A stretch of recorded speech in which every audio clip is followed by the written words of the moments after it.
तो क्वेश्चन करते हैं, hemispherical portion of radius r is remove from the bottom of cylinder. यानी cylinder है, इसके नीचे से हमने एक ये सेमिस्फीयर जो है वो निकाल लिया, और इस सेमिस्फीयर का रेडियस जो है वो r है, जो कि सिलेंडर का भी रेडियस है। The volume of remaining cylinder is v and mass m। इस सिलेंडर का मास m है, वॉल्यूम v है। It is suspended by a string in a liquid of density rho. Liquid की डेंसिटी दे रखी है, where it stays vertical. Upper surface of cylinder is at a depth h from the liquid surface. Cylinder का ये वाला upper portion depth h पे है, तो क्या पूछ रहा है, force on the bottom of the cylinder. तो सिलेंडर का बॉटम कौन सा हो गया, सिलेंडर का बॉटम ये जो ग्रीन में मैंने बनाया है ये हो गया, ठीक। इस पे क्या फोर्स लग रहा है ये पूछा है, ठीक है। अच्छा, इसमें अब ये देखें, जैसे बॉइंट फोर्स का जब अपन ने कैलकुलेशन किया था, बॉइंट फोर्स कितना लगता है किसी भी बॉडी पे, तो उसको किस तरह से कैलकुलेट किया था, एक बार उसको दोबारा देखें, है ना, उसको यूज करेंगे। तो किसी बॉडी पे बॉइंट फोर्स अपन ने कैसे कैलकुलेट किया था उसके बाद ध्यान से देखते हैं। सपोज ये बॉडी है, इस लिक्विड में फ्लोट कर रही है, ठीक है। तो अपन ने क्या किया था कि यहाँ पे प्रेशर सपोज P1 है और इसके टॉप पे प्रेशर जो है वो P2 है, ठीक है।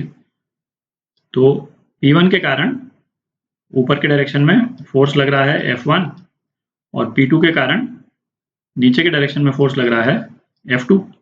किस पे, इस बॉडी पे। और F1 क्या होता था, P1A, और F2 होता था P2A, ठीक है। और F1 माइनस F2 ये होता था अपना बॉइंट फोर्स के बराबर, ठीक। तो F1 क्या होता था, F1 क्या हो जाएगा, F2 प्लस बॉइंट फोर्स, ठीक है। तो इस वाले क्वेश्चन में एक्चुअली ये F1 पूछा है,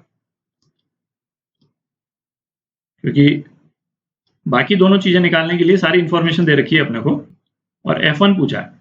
अच्छा, अब दूसरा क्या, बॉडी का सरफेस ये तो हमने रेगुलर सरफेस ले लिया, रेगुलर सरफेस नहीं होकर के किसी भी तरह का सरफेस हो, भाई नीचे सरफेस जो है बॉडी का तो कैसा भी हो सकता है, उससे फर्क तो पड़ता नहीं है, क्योंकि बॉइंट फोर्स क्या है भाई, बॉइंट फोर्स तो इसके वॉल्यूम से निकल जाएगा, ठीक है। बॉइंट फोर्स इसके वॉल्यूम से निकल जाएगा, ऊपर वाला फोर्स हम निकाल ही लेंगे, तो नीचे वाला फोर्स जो है वो इन दोनों के सम के बराबर होगा, ठीक है।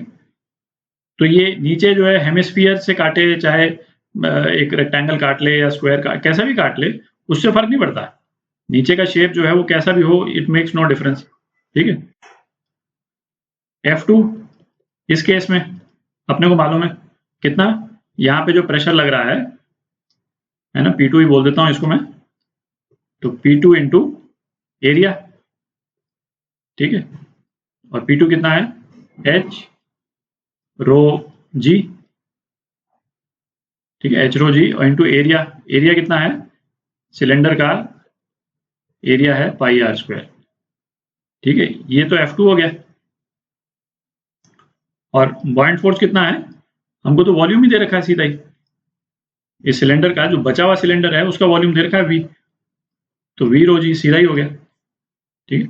तो F1 कितना हो गया, जो इस सिलेंडर पे लग रहा है नीचे से, तो F1 मतलब ये F1 है ना, ये निकालना है अपने को।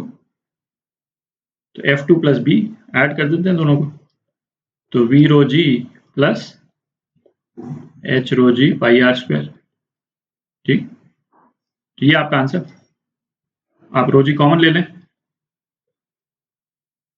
कॉमन लेकर के बाकी लिख लें, तो ये डी पार्ट है, ये करेक्ट।